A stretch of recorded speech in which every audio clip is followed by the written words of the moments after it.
Salam alaikum wa rahmatullah. Nous allons commencer notre deuxième série d'exercices concernant les tableaux. Pour le premier exercice, il s'agit d'un ensemble de déclarations de variables de type simple et de type tableau. Donc, nous allons voir pour chacune est-ce qu'il est juste ou bien il y a une erreur dans la syntaxe. Pour les deux premières instructions, il s'agit d'une variable de type entier initialisée à 20. La deuxième, c'est une constante i initialisée à 50.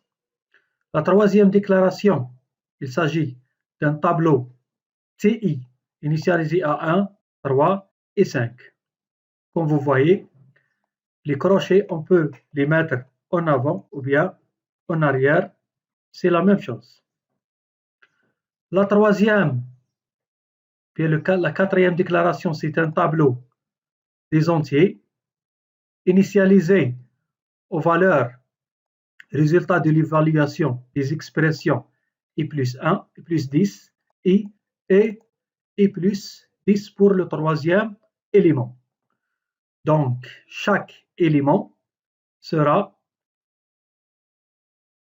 initialisé par le résultat de l'évaluation. Bien sûr, i est connu, donc i égale 20. Pour le troisième tableau, même chose, on utilise la constante i pour, dans une expression, cette expression sera évaluée et puis on initialise la valeur de chaque élément du tableau TI. La déclaration suivante, nous avons pour le tableau TI4 deux instructions séparées. On a séparé la déclaration de l'initialisation. Et comme vous voyez, il y a une erreur. Donc, si on lit le message, array constants can only be used in initializer. Donc, il est interdit de séparer l'initialisation avec les valeurs de la déclaration.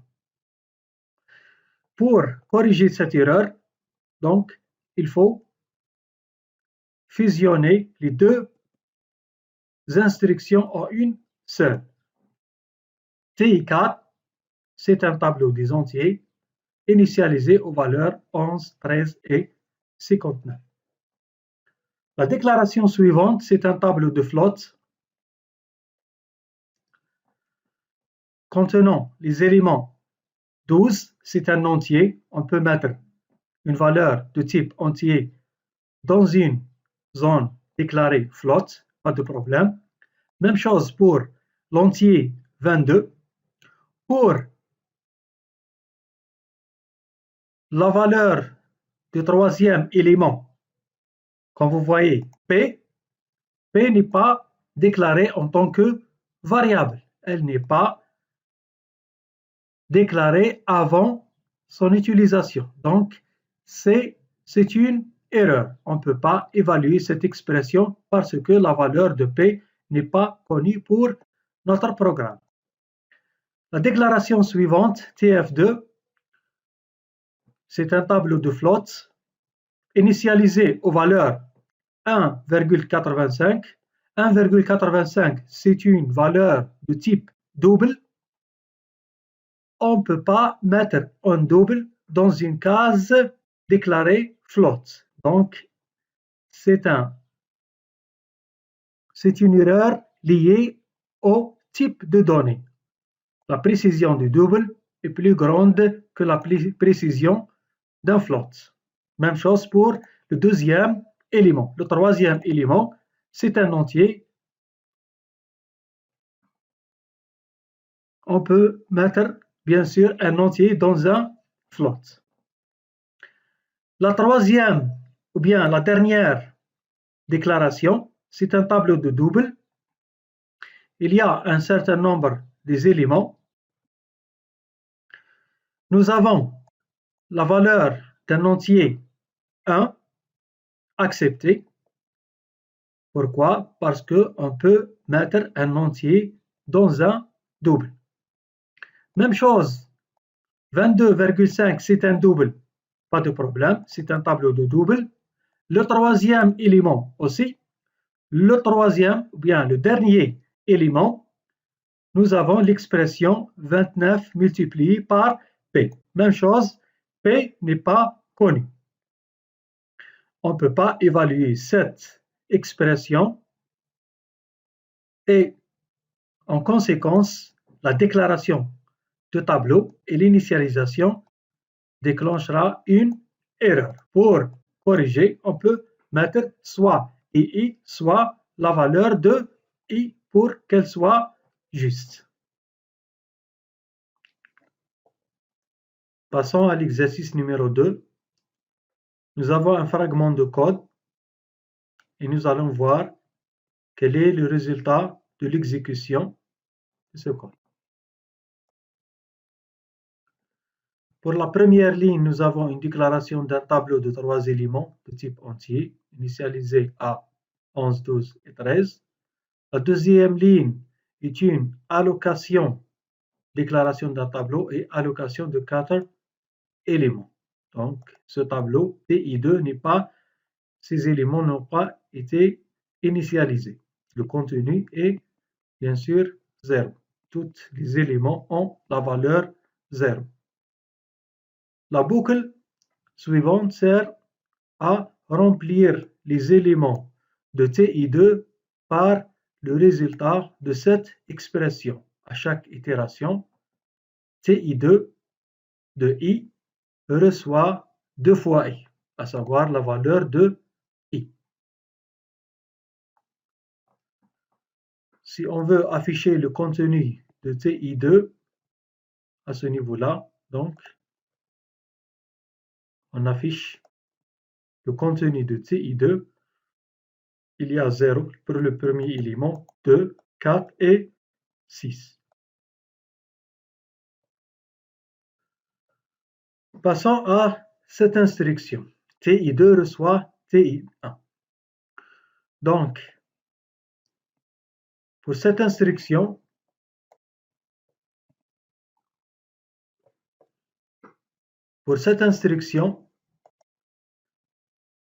la référence qui existe dans la variable TI1 est passée à TI2.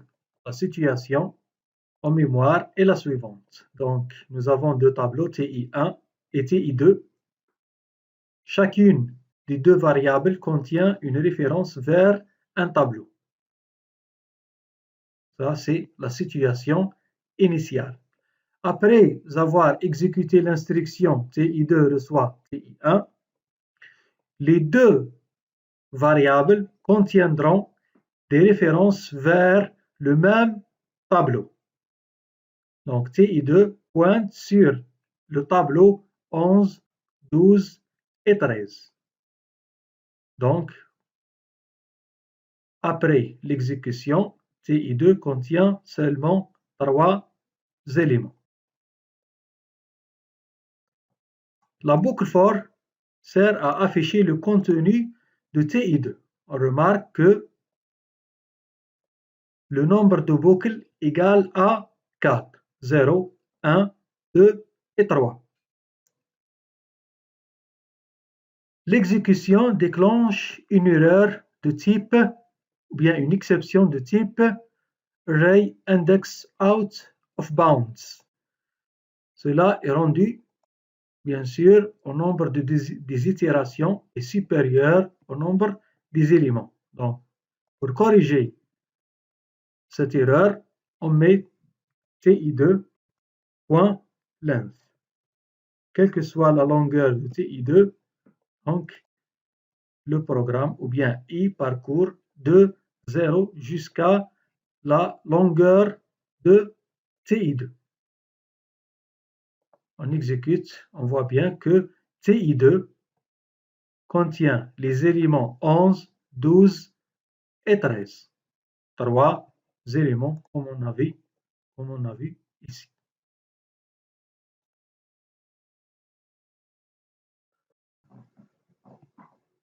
Pour l'exercice suivant, nous allons voir quel est le résultat fourni par cette méthode, la méthode test. Donc, nous avons 3 tableaux de type caractère, TC1, TC2 et TC3. Pour chacun des tableaux, nous avons les valeurs initialisées suivantes. Donc, pour TC1, il est initialisé au caractère du mot bonjour. TC2 initialisé au caractère du mot hello. TC3 initialisé au caractère X, X et X. Dans notre code, le fragment est saisi dans l'éditeur. Ensuite, nous avons une suite d'affectation en utilisant les identificateurs de chaque tableau. TC1 ou bien TC3 reçoit TC1. Ensuite, TC1 reçoit TC2. Et enfin, TC2 reçoit TC3. Par la suite, il y a l'affichage du contenu de chaque tableau. Pour ces 3 instructions, il s'agit d'un échange entre TC1 et TC2, en utilisant bien sûr les références contenues dans chaque variable du tableau. La situation en mémoire est la suivante. Donc, pour la situation initiale, nous avons TC1 contient la référence vers le tableau contenant les caractères du mot bonjour. TC2 pointe ou bien contient une référence vers un deuxième tableau de 5 éléments constituant les caractères du mot hello et TC3. Même chose. Donc, après l'exécution de la première instruction, TC3 reçoit TC1, la situation en mémoire est figurée dans cette situation. Donc, TC1 et TC3 contient les deux une même référence vers le tableau contenant les caractères du mot bonjour. Ensuite, la deuxième instruction, TC1 reçoit TC2. Les deux tableaux, ou bien les deux variables TC1 et TC2, contiennent une référence vers le tableau contenant ces éléments contenant les caractères du mot hello. TC3 est toujours pointé sur le premier tableau ici. La dernière instruction, TC2, reçoit TC3. Donc, TC2 pointe dans la troisième étape sur les mots du caractère, les mots ou bien les caractères du mot bonjour. La situation finale, c'est ici. On remarque que TC1 pointe sur hello, TC2 pointe sur bonjour, TC3 aussi sur bonjour. La situation, si on compare avec la situation initiale, on voit que TC1 et TC2 ont permuté leur référence. On va voir après l'exécution donc quel est le contenu de chacun des tableaux. TC1, TC2 et TC3 comme ici. Donc, après avoir exécuté l'opération d'échange, on voit que TC1 qui contient bonjour initialement finit par pointer sur le tableau contenant les caractères du mot hello. Même chose pour TC2 qui commence par pointer sur les mots allow finit par pointer sur les caractères du mot bonjour et TC3, même chose, finit par pointer sur les caractères du mot bonjour. Donc TC3 est utilisé comme une troisième variable, comme on utilise dans la permutation de variables simples.